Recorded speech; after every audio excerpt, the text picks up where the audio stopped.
दोस्तों, राजस्थान की धरा से उठा एक तूफान अब दिल्ली ही नहीं बल्कि सीधे गुजरात के गांधीनगर तक पहुंच चुका है।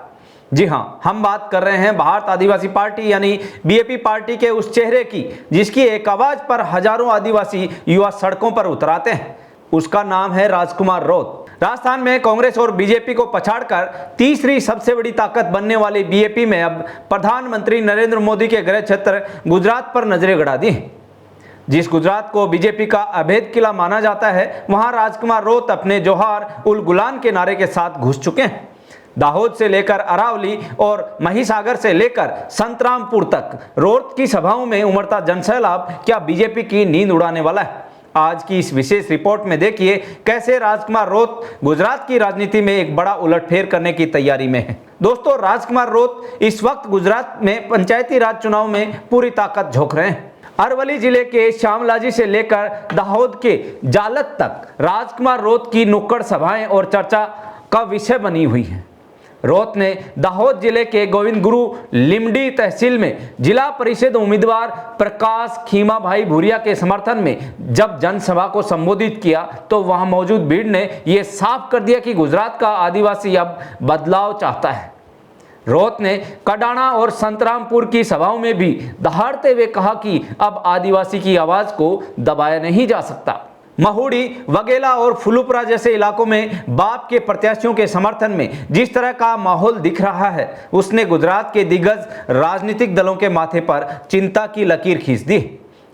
आखिर क्यों गुजरात की जनता राजकुमार रौत की ओर खिंची चली आ रही है? इसकी सबसे बड़ी वजह है राजकुमार रौत की बेबाकी और जनता का उन पर अंधा विश्वास। राजकुमार रौत सिर्फ एक नेता नहीं बल्कि आदिवासियों के लिए एक उम्मीद का चेहरा बन चुके हैं। लोकसभा के भीतर जिस तरह से वो आदिवासियों के जल, जंगल और जमीन की आवाज उठाते हैं, उसने उन्हें पूरे देश में आदिवासी समाज का लोकप्रिय नेता बना दिया है। रौत का मिशन सिर्फ चुनाव जीतना ही नहीं बल्कि अपनी पार्टी का विस्तार करना है। राजस्थान में धाक जमाने के बाद अब वो गुजरात, मध्य प्रदेश और महाराष्ट्र जैसे राज्यों में बाप के दफ्तर खोल रहे हैं। जयपुर से लेकर गुजरात तक पार्टी के कार्यालयों का जाल बिछाया जा रहा है और लगातार लोगों को जोहार की विचारधारा से जोड़ा जा रहा है। पश्चिमी राजस्थान से शुरू हुई ये पार्टी अब एक क्षेत्रीय दल से ऊपर उठकर एक राष्ट्रीय विकल्प बनने की राह पर है। गुजरात में राजकुमार रौत की सक्रियता ये बताती है कि आने वाले समय में गुजरात की विधानसभा में भी हॉकी स्टिक का निशान मजबूती से दिखाई दे सकता है। बीजेपी के गढ़ में घुसकर उन्हें चुनौती देना कोई मामूली बात नहीं है, लेकिन रौत ने इसे मुमकिन कर दिखाया। आदिवासियों का ये बढ़ता हुआ जागरूक मतदाता क्या गुजरात के सियासी समीकरणों को हमेशा के लिए बदल देगा? दोस्तों, आपको बताते चलें कि गुजरात में नगर निगम से लेकर पंचायत चुनाव की वोटिंग 26 अप्रैल को होनी है और 28 अप्रैल को रिजल्ट आना है। तो क्या राजकुमार रौत गुजरात में भी राजस्थान जैसा करिश्मा दोहरा पाएंगे? क्या जोहार उल गुलान का ये नारा मोदी के गढ़ में बीजेपी की मुश्किलें बढ़ा देगा? राजकुमार रौत की इस बढ़ती लोकप्रियता पर आपकी क्या राय है?